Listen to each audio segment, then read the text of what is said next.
I'm Laura, 34 years old, and divorced. People used to say I was beautiful, the prettiest professor in my department. But beauty didn't save my marriage. My husband left me for someone older, and suddenly I was alone. Still, I built a new life. I taught literature at a university I had always dreamed of working at, and slowly, I learned to love my independence. A few months ago, a new student joined my class. His name was Douglas.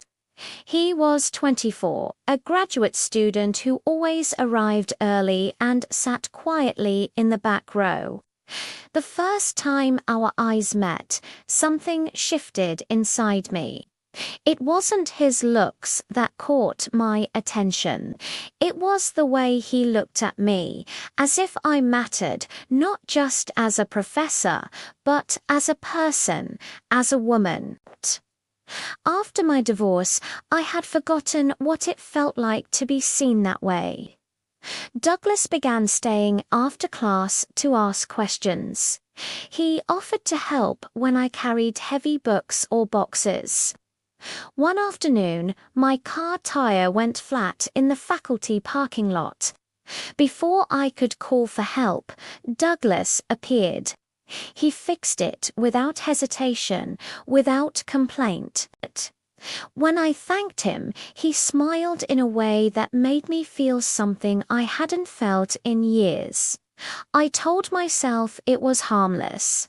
He was just being kind. I was just grateful for the attention. Then one evening, a violent storm hit the city. Rain poured down in sheets, and the campus emptied quickly. I was locking my office when I saw Douglas standing outside the main building, completely soaked. The buses had stopped running, and he said his apartment was far away. I hesitated. Then, without thinking it through, I made an offer I would regret. I told him he could stay at my place just for the night. At my apartment, I gave him a towel and showed him the guest room. I told him good night and locked my bedroom door. I convinced myself everything was fine, that I was simply helping a student in need. But at 3 in the morning, a sound woke me. I opened my eyes and froze. Someone was standing beside my bed. I reached for the lamp and turned it on. It was Douglas. He stood there, too close, with a strange smile on his face. My heart pounded. I asked him what he was doing. My voice trembled. He said he couldn't sleep, that he wanted to talk. I told him to leave immediately. He didn't move. Instead, he reached out and touched my wrist. I pulled away, but he stepped closer. I told him no, firmly. He said I had invited him here. He said I liked his attention. He said I knew what this meant. Panic flooded through me. Douglas moved closer and touched my hair.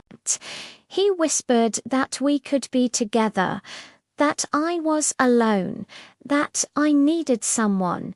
My chest tightened. I stepped back, but the bed was behind me. I couldn't move any farther. My eyes landed on a bottle sitting on the bedside table. Without thinking, I grabbed it and struck him on the head. The sound was dull and sickening. Douglas collapsed to the floor. For a moment, there was only silence. My whole body shook. I dropped the bottle and knelt beside him, pressing my fingers to his neck. There was a pulse. He was alive. Relief and terror washed over me in equal measure. I grabbed my phone and called the police. They arrived quickly, along with an ambulance. Douglas was taken away on a stretcher. The officers asked me many questions, but I told them everything, exactly as it happened. They seemed to believe me. But belief, I would soon learn, doesn't stop damage. The next day I returned to the university. The moment I stepped onto campus, I felt it. People stared, some whispered, others turned away. I heard fragments of conversations, pieces of gossip that cut like knives. They said I invited young men to my home. They said I asked for what happened. They said I wasn't innocent. No one asked me for the truth. No one cared what really happened that night. My reputation crumbled in a single day. Students stopped attending my lectures. Colleagues avoided me in the hallways. I felt invisible and exposed at the same time.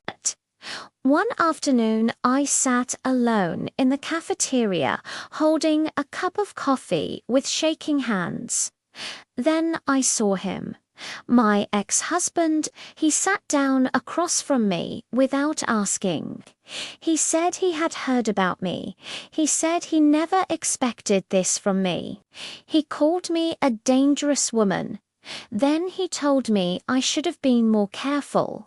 He stood up and walked away, leaving me there shattered. That was the moment I realized I couldn't stay. The place I had once loved had become a prison. A week later, I resigned.